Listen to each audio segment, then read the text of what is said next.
Hello students, welcome to my channel mind your exam. तो placement preparation series हम देख रहे हैं और ये थर्ड वीडियो है इस पूरी सीरीज़ में। पिछले वीडियो में हमने reverse and array he topic देखा था और उसकी पहली दो अप्रोचेस देखी थी जो कि वन लाइन या सिंगल लाइन पाइथन कोड थे। आज हम थर्ड और फोर्थ अप्रोच देखेंगे सेम चीज़ या reverse and array same function perform करने के लिए। अब आप ये सोचेंगे कि एक ही क्वेश्चन को अलग अलग तरीके से करने की क्या नीड है। जब आप इंटरव्यूज़ में बैठते हैं, जब आप कंपनी में जॉब इंटरव्यू के लिए जाते हैं, तो आपकी इस स्किल को टेस्ट किया जाता है कि आप एक ही प्रॉब्लम को कितने क्रिएटिव, कितने अलग अलग तरीकों से देख के क्या अलग अलग इनोवेटिव सॉल्यूशंस प्रोवाइड कर सकते हो, क्योंकि इससे कंपनी को पता लगता है कि कल को कंपनी को आपकी प्रॉब्लम सॉल्विंग स्किल्स की नीड हुई तो आप उसमें कितने अच्छे हो। और कई बार हमें एक पर्टिकुलर सॉल्यूशन ही अगर हम करते हैं, समझते हैं, तो वो याद नहीं रहता। अगर हम वेराइटी ऑफ सॉल्यूशंस किसी भी एक प्रॉब्लम को सॉल्व करने के लिए देखेंगे तो हमें एटलीस्ट एक या दो सॉल्यूशंस उनमें से याद रहेंगे। और तीसरा सबसे बड़ा फ़ायदा ये है कि जब आप किसी एक क्वेश्चन को करने के लिए अलग अलग अप्रोचेस, अलग अलग सॉल्यूशंस समझ लेते हैं तो वही सॉल्यूशंस थोड़ी मॉडिफिकेशन, चेंजेस के साथ आप बाकी क्वेश्चंस में भी अप्लाई करते हैं। तो इससे आपकी लॉजिक स्ट्रांग होते हैं क्योंकि आप कनेक्ट करते हैं अलग अलग चीज़ों और क्वेश्चंस को। तो ये प्लेसमेंट प्रिपरेशन सीरीज उन सारे स्टूडेंट्स के लिए बहुत बेनिफिशियल रहेगी जो अभी कैंपस रिक्रूटमेंट यानी प्लेसमेंट के लिए बैठेंगे, तैयारी कर रहे हैं। जो लोग ऑलरेडी जॉब में हैं और स्विच करना चाहते हैं, कोडिंग इंटरव्यू के लिए प्रिपेयर कर रहे हैं, उनके लिए भी ये पर्टिकुलर सीरीज बहुत यूजफुल है। या फिर अगर आप इन दोनों ही कैटेगरीज में नहीं हैं तो अगर आप सिर्फ डेटा स्ट्रक्चर्स, एल्गोरिथम्स और पाइथन कोडिंग की प्रैक्टिस के लिए यहाँ आए हैं तो भी आपको मैं प्रॉमिस करती हूँ कि आप कुछ ना कुछ सीख के ज़रूर जाएंगे। तो फटाफट से पहले ये देखते हैं कि लास्ट की वीडियो में, जिसका लिंक मैंने टॉप राइट साइड में भी दिया है, हमने कौन सी दो अप्रोचेस देखी थी एरे को रिवर्स करने के लिए। पहली अप्रोच ये थी जो आपकी अभी स्क्रीन्स पे है, जिसपे हमने स्लाइसिंग और इंडेक्सिंग का कॉन्सेप्ट यूज़ किया था एरे पे। जब हम एरे में नेगेटिव स्लाइसिंग यूज़ करके रिवर्स ऑर्डर में उसे प्रिंट कराते हैं और एक नए वेरिएबल में स्टोर कराते हैं तो ऑटोमेटिकली रिवर्स हो जाता है एरे। इसकी डिटेल डिस्क्रिप्शन आपको मेरी प्रीवियस वीडियो में मिल जाएगी। दूसरा तरीका ये था, यहाँ पे भी हम शॉर्टकट अपना रहे थे, लेकिन यहाँ पे शॉर्टकट था कि हमारे पास एक पाइथन का बिल्ट इन फंक्शन है। बिल्ट इन फंक्शन मतलब जो ऑलरेडी पाइथन ने आपको बना के दे रखा है, आपको उसे सिर्फ यूज़ करना है और कुछ लिखना नहीं है उसकी फंक्शनैलिटी। तो बिल्ट इन फंक्शन कौन सा है? रिवर्स्ड नाम का बिल्ट इन फंक्शन है, जिसमें हम ओरिजिनल एरे अगर पास करते हैं और टाइप कास्ट करते हैं इसे लिस्ट में। ऐसा क्यों करते हैं मैंने पिछली वीडियो में बताया था, आप अगेन मैं वही कहूंगी, अगर आप इसको समझना चाहते हैं डिटेल में आपको देख सकते हैं। तो रिवर्स्ड और लिस्ट की कॉम्बिनेशन में भी आप एरे को रिवर्स कर सकते हैं। तो ये सिंगल लाइंस, दो लाइंस आपको दो तरीके देती है इस प्रॉब्लम को सॉल्व करने के। अब आइए आज का पहला तरीका या सॉल्यूशन नंबर 3 देखते हैं कि क्या होगा किसी भी एरे को रिवर्स करने के लिए। अगर आपके पास ये एरे है जिसमें फर्स्ट लोकेशन पे यानी जीरोथ लोकेशन, जीरोथ इंडेक्स पे वैल्यू है 1, फर्स्ट इंडेक्स पे वैल्यू है 2, सेकंड इंडेक्स पे वैल्यू है 3 और थर्ड इंडेक्स पे वैल्यू है 5। तो जनरली हमारे दिमाग में सबसे इजी सॉल्यूशन क्या आता है कि जो एलिमेंट पहली पोजीशन पे प्रेजेंट है उसे लास्ट पे डाल दो और जो एलिमेंट लास्ट पोजीशन पे प्रेजेंट है उसे सबसे पहली पोजीशन पे डाल दो। तो इनको स्वैप करने के बाद हमारा एरे कुछ ऐसा हो जाएगा 5, 2, 3 और 1।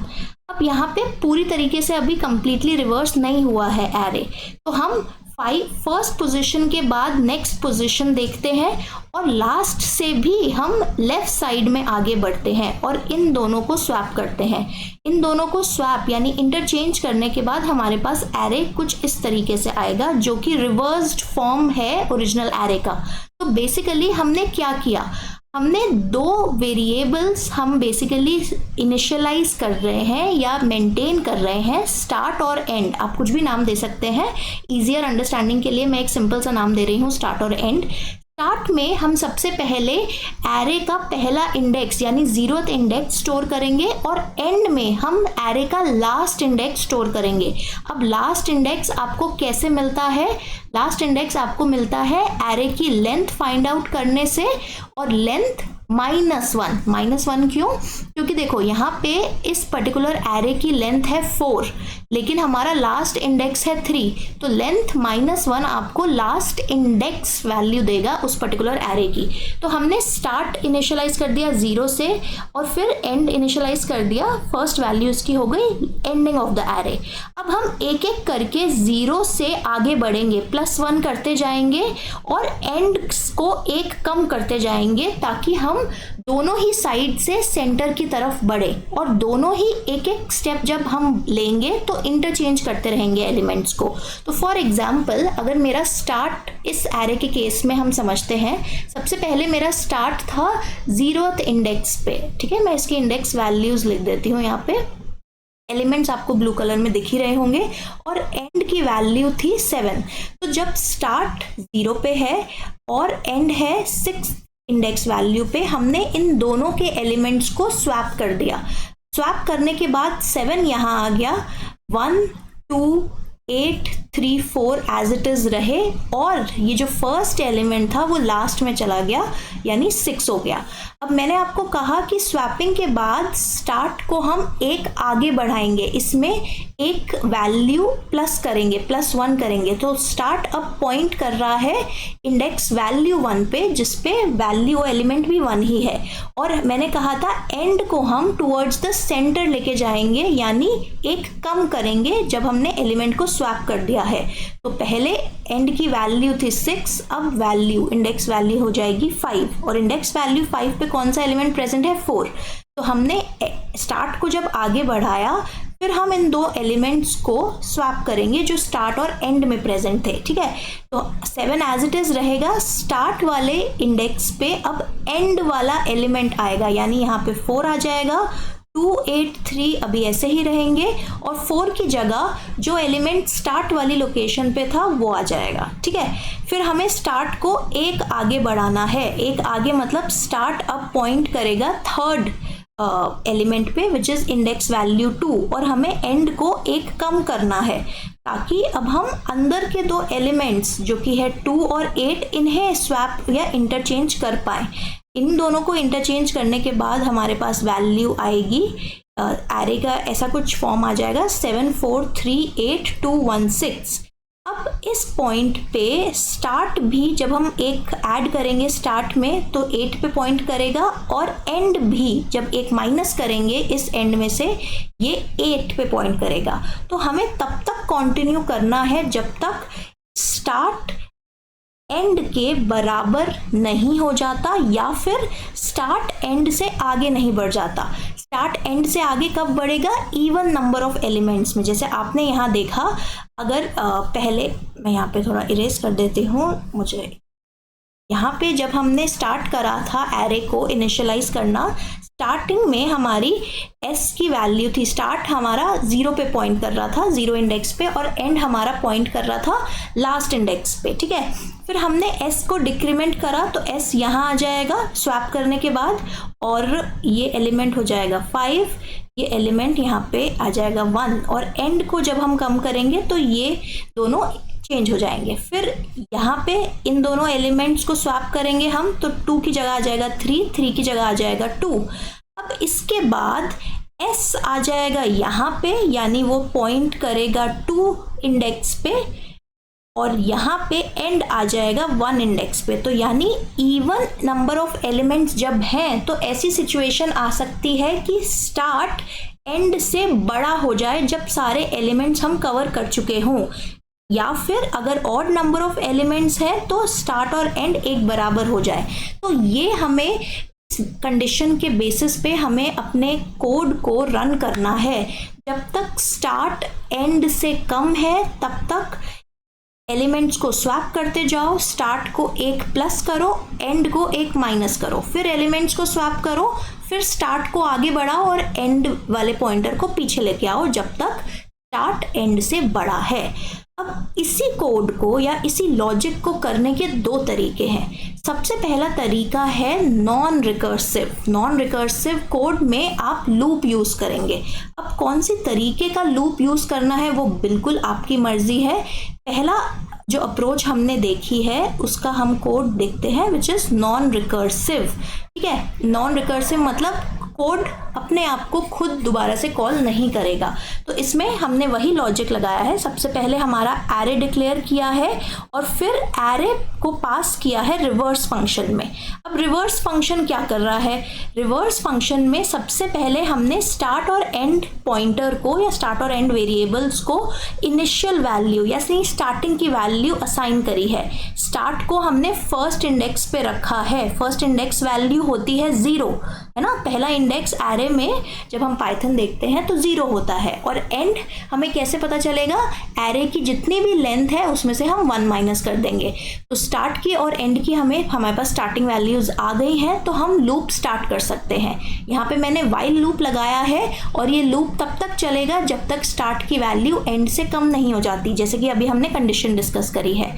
तो जो भी अब स्टार्ट की वैल्यू है और एंड की वैल्यू है, उन दोनों इंडेक्स वैल्यूज पे जो एलिमेंट्स प्रेजेंट हैं उन्हें हमें स्वैप करना है। तो फिर ये एक सिंपल सा कोड होता है पाइथन में, एक लाइन का कोड जो आप किसी भी अपने कोडिंग क्वेश्चन में भी यूज कर सकते हैं। This is 1 line code to swap any 2 elements. ठीक है, बाकी लैंग्वेजेस में ये फंक्शनैलिटी कम मिलेगी आपको। तो किसी भी 2 एलिमेंट्स को स्वैप करने का सिंगल लाइन का पाइथन का ये कोड है।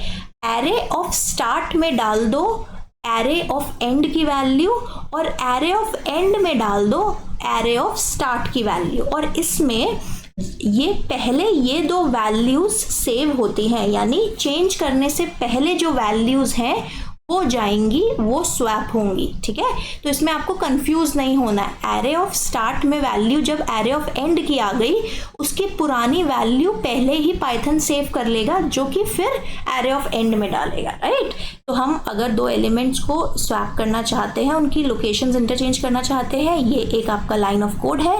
फिर हम स्टार्ट को एक आगे बढ़ाएंगे और एंड को एक कम करेंगे। तो बेसिकली इसकी जगह सिंपल लैंग्वेज में आप ऐसे भी लिख सकते हैं, एंड इक्वल टू एंड -1। ये मैंने शॉर्टकट नोटेशन लिखी है कंबाइन करके। ऐसे ही आप स्टार्ट इक्वल टू स्टार्ट +1 भी लिख सकते हैं। तो ये आपका आउटपुट है। आपका ओरिजिनल एरे था 54320 और इसका रिवर्स्ड वर्जन आया है 02345। अब ये था नॉन रिकर्सिव कोड। अब आपको दिखाते हैं इसी का ही सेकेंड पार्ट, जो कि रिकर्सिव कोड है। यानी इसी प्रॉब्लम को हम रिकर्शन की मदद से कैसे सॉल्व कर सकते हैं। अब रिकर्शन से घबराने की बिल्कुल ज़रूरत नहीं है। रिकर्शन का मतलब ये होता है कि अगर हमने कोई फंक्शन डिफाइन करा है, तो फंक्शन अपने आप को ही अपने कोड में दोबारा से कॉल करेगा, लेकिन उसकी आर्ग्यूमेंट की वैल्यूज चेंज हो जाएंगी पिछली वाली कॉल से। ठीक है, तो बेसिकली अब हम क्या करेंगे, वाइल लूप लगाने की जगह हम जितना भी रिमेनिंग पार्ट है जिसमें अभी स्वैपिंग नहीं हुई है एरे के एलिमेंट्स की, उस पे रिवर्स फंक्शन को दोबारा कॉल कर देंगे। तो यहाँ पे हम देखते हैं कि हमने सबसे पहले पिछले कोड जैसे ही एरे में इनिशियली कुछ वैल्यूज असाइन करी है। स्टार्ट को वैल्यू दी है 0, एंड को वही लेंथ -1 वैल्यू दी है, और सबसे पहले रिवर्स की कॉल जाती है 0, लेंथ -1 से। ठीक है, तो अब ये कोड यहाँ पे ध्यान से देखिए कि वाइल नहीं है, इफ कंडीशन है। तो अगर रिवर्स की करंट कॉल जो है उसमें स्टार्ट की वैल्यू एंड की वैल्यू से कम है, तो अगेन स्वैप कर दो एलिमेंट्स को। ये तो हमने कोड देख ही लिया।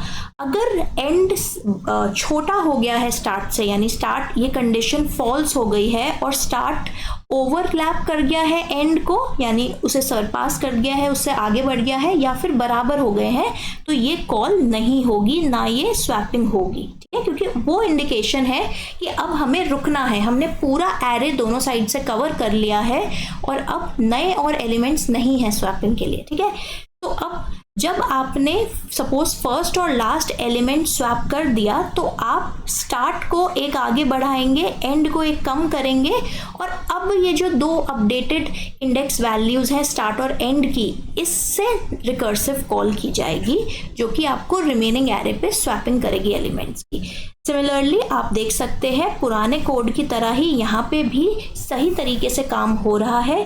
डिपेंड करता है आपसे किस तरीके से प्लेसमेंट में क्वेश्चन पूछा जा सकता है।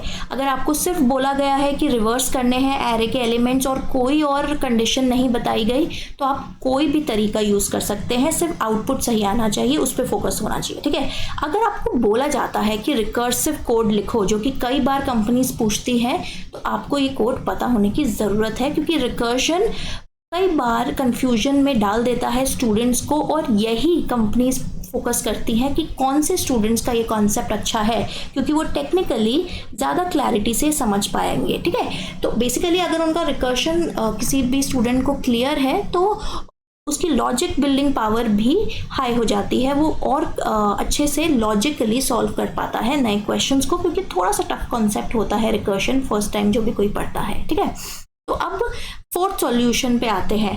फोर्थ सॉल्यूशन है क्या? सॉल्यूशन 4 में हम बेसिकली एक दूसरे डेटा स्ट्रक्चर का यूज करेंगे जो कि है स्टैक।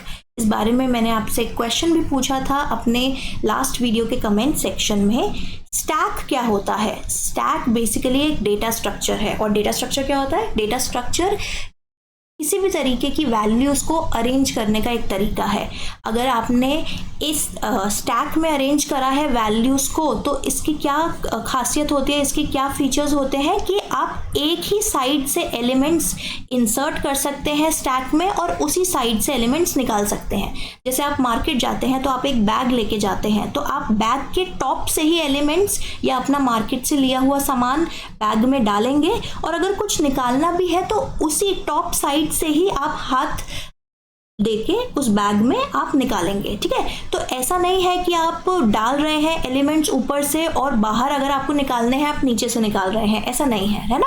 तो ये है स्टैक डेटा स्ट्रक्चर। अगर आपको इसके बारे में डिटेल में कुछ जानना है आप कमेंट सेक्शन में मेंशन कर सकते हैं। रिकर्शन के बारे में भी आपको कुछ डाउट्स हैं, कुछ पूछना है, comment section is always open for you. अपने डाउट्स, अपने क्वेरीज आप अपने कमेंट्स हमेशा हम तक पहुंचाने की कोशिश किया कीजिए। ठीक है, तो अब हम वापस आते हैं स्टैक को कैसे यूज किया जाता है एलिमेंट्स को रिवर्स करने के लिए। तो अगर हमारे पास एक स्टैक है, सबसे पहले हम क्या करेंगे, अगर इस एरे का एग्जांपल लेते हैं, एक एक कर एरे के एलिमेंट्स को स्टैक में इंसर्ट करेंगे। सबसे पहले फर्स्ट एलिमेंट आया 1, तो हमने 1 को इंसर्ट कर दिया स्टैक में। फिर आया एलिमेंट 2, उसके ऊपर आएगा, क्योंकि जैसे मैंने बोला कि एक ही साइड से एलिमेंट्स की एंट्री होगी। अब नेक्स्ट एलिमेंट आएगा 3 जो कि 2 के ऊपर आएगा, और उसके बाद हमारे पास आएगा 5 जो कि 3 के ऊपर आएगा। ठीक है, अब हमने एलिमेंट सबको इंसर्ट कर दिया। अब हमें इन एलिमेंट्स को एक एक करके बाहर निकालना है। बाहर निकालने के लिए भी डायरेक्शन यही है, यानी सबसे पहले कौन सा एलिमेंट बाहर निकलेगा, जो सबसे टॉप पे है। तो हमारे पास आ गया 5 जब हमने रिमूव कर दिया तो हमारा एरे कुछ ऐसा बचा, जिसमें अब 3 एलिमेंट्स बच गए, 3 2 1। ठीक है, 5 तो बाहर आ गया। अब टॉप पे कौन सी चीज़ है, एलिमेंट 3। तो नेक्स्ट टाइम जब हम निकालेंगे एलिमेंट इस स्टैक में से, हमारे पास एलिमेंट आ जाएगा 3। स्टैक में कौन सी 2 वैल्यूज बची, 2 और 1। अब हमें निकालना इसी साइड से है एलिमेंट को, तो हम जब आउटपुट करेंगे यहाँ पे आ जाएगा वैल्यू 2 और एक एलिमेंट बचेगा, उसे भी जब हम आउटपुट करेंगे यहाँ पे आ जाएगा वैल्यू 1। तो आपका एरे रिवर्स ऑर्डर में प्रिंट हो गया। ठीक है, सिमिलरली आप इस पे भी अप्लाई, वीडियो को पॉज कीजिए, स्टैक यूज करके इसको भी स्टेप बाय स्टेप करके देखिए कि इस तरीके से कैसे स्टैक यूज करके आप रिवर्स कर पाएंगे स्ट्रिंग को। ठीक है, अब इसके कोड पे आते हैं। कोड के लिए अगर हमें पाइथन में इसे देखना है, तो पाइथन में हम स्टैक कैसे बनाएंगे। स्टैक एक लिस्ट की तरह ही बनाया जाता है।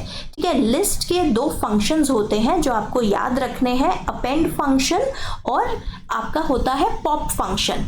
अपेंड फंक्शन क्या करता है, एलिमेंट इंसर्ट करता है एरे के अंदर या लिस्ट के अंदर, जो कि हम स्टैक बना रहे हैं।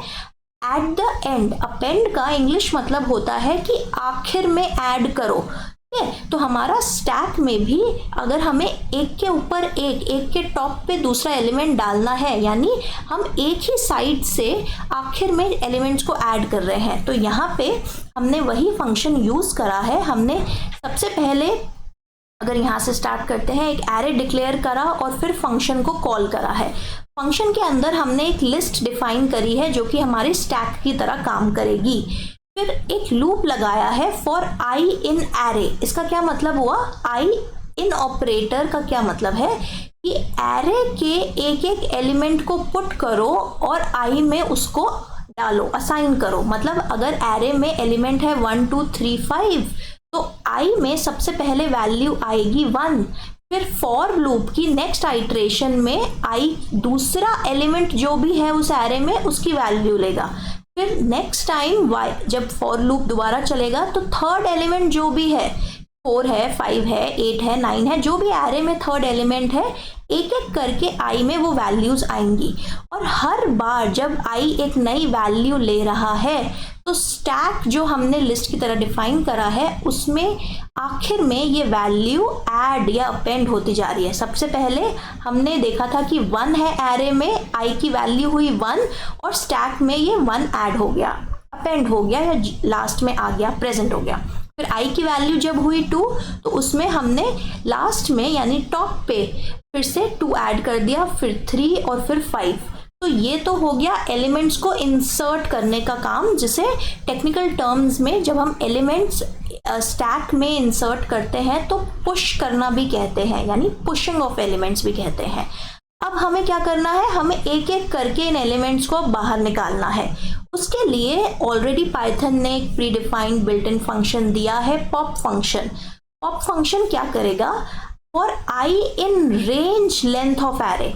अब देखिए यहाँ पे दो चीज़ों में बहुत बड़ा डिफरेंस है, दोनों लूप्स दो अलग तरीकों से चल रहे हैं। यहाँ पे आई ले रहा था एरे के एक एक एलिमेंट को हर एक आइट्रेशन में, और जब रेंज आ जाता है, रेंज का मतलब है कि रेंज के ब्रैकेट में जो भी नंबर प्रेजेंट है ना, 0 से लेके उस नंबर तक, उस नंबर -1 तक आई को वैल्यू असाइन करते रहो। तो लेंथ ऑफ द एरे हमारी क्या है? अगर ये हमारा एरे है तो इस केस में हमारी लेंथ है 4। तो आई इन रेंज 4 का क्या मतलब हुआ कि आई कौन कौन सी वैल्यू ले सकता है? 0 1 2 और 3। यानी रेंज के ब्रैकेट के अंदर जो भी वैल्यू आप देते हैं उससे एक कम पे रेंज चलता है। अब ये हमने करा क्यों? ये आपको कैसे समझ आएगा कि आपको ऐसे करना था? देखो, हमारे पास हमने एलिमेंट्स तो इंसर्ट कर दिए। एलिमेंट्स को इंसर्ट, मैं यहाँ पे इरेज कर देती हूँ कुछ चीज़ें ताकि आपको क्लैरिटी हो। एलिमेंट्स को इरेज करते टाइम पे हमें क्या चाहिए थे? हमें एरे के एलिमेंट्स चाहिए थे, और एलिमेंट्स को स्टैक में से निकालते टाइम हमें एरे के एलिमेंट्स नहीं चाहिए। हमें अब चाहिए कि स्टैक में जितने भी एलिमेंट्स हैं वो एक एक करके हम रिमूव करें। तो हमें बेसिकली नंबर ऑफ एलिमेंट्स चाहिए, तो इसीलिए हमने एरे की लेंथ निकाली है। अगर इसमें 4 एलिमेंट्स हैं तो हम पॉप ऑपरेशन 4 बार परफॉर्म करेंगे। हर बार जब पॉप ऑपरेशन परफॉर्म किया जाता है तो जो भी एलिमेंट एरे के या स्टैक के टॉप में होता है वो एरे इस पर्टिकुलर जगह स्टोर हो जाता है। और जब आपके पास एक एक करके सबसे पहले 5 स्टोर हो गया, आई की वैल्यू 0 हुई। देखिए, मैं आपको दोबारा यहाँ पे एक बार रन करके, ड्राई रन करके जिसे कहते हैं वो करके दिखाती हूँ ताकि आपको क्लैरिटी हो। इस पर्टिकुलर लूप में आई की सबसे पहले वैल्यू होगी 0, क्योंकि मैंने आपको बताया ये जाएगा आई की वैल्यू 0 से लेके 4 -1 विच इज 3। ठीक है, तो आई की वैल्यू जब 0 है तो स्टैक में से हमने पॉप किया 5, और वो कहाँ पे डाल दिया? एरे की 0th लोकेशन पे, एरे की आई लोकेशन पे, यानी एरे की 0th लोकेशन पे हमने 5 डाल दिया। फिर आई की वैल्यू नेक्स्ट आइट्रेशन में चेंज हुई, 1 हुई, तो एरे ऑफ 1 में हमने क्या डाल दिया? जो नेक्स्ट एलिमेंट हमारा पॉप हुआ था वो जो कि है 3। ठीक है, फिर एरे की वैल्यू होगी 2, और नेक्स्ट एलिमेंट जो हम रिमूव करेंगे वो होगा 2। फिर एरे की आई की वैल्यू होगी 3, तो थर्ड इंडेक्स पे कौन सी वैल्यू आएगी? जो कि नेक्स्ट एलिमेंट हम पॉप करेंगे या रिमूव करेंगे स्टैक में से, विच इज 1। ठीक है। तो इस तरीके से ये 2 सॉल्यूशंस थे। आपको reverse and array I hope समझ आ गया होगा। कोई भी डाउट्स हैं तो आप हमसे कमेंट सेक्शन में पूछ सकते हैं। ये लास्ट टाइम भी जैसे मैंने बताया था, ये सारे questions Amazon, VMware, Infosys, Moonfrog Labs, MAQ software जैसी कंपनीज में पूछे जाते हैं बार बार। और बहुत सारी ऐसी कंपनीज हैं जो अलग अलग टेक्निक्स एक सिंपल सी प्रॉब्लम को सॉल्व करने के लिए आपसे पूछती हैं, ताकि उन्हें समझ आए कि आपकी डेटा स्ट्रक्चर्स और एल्गोरिथम्स की नॉलेज कितनी अच्छी है। तो thank you for watching. Till we meet in the next video. Mind your exams.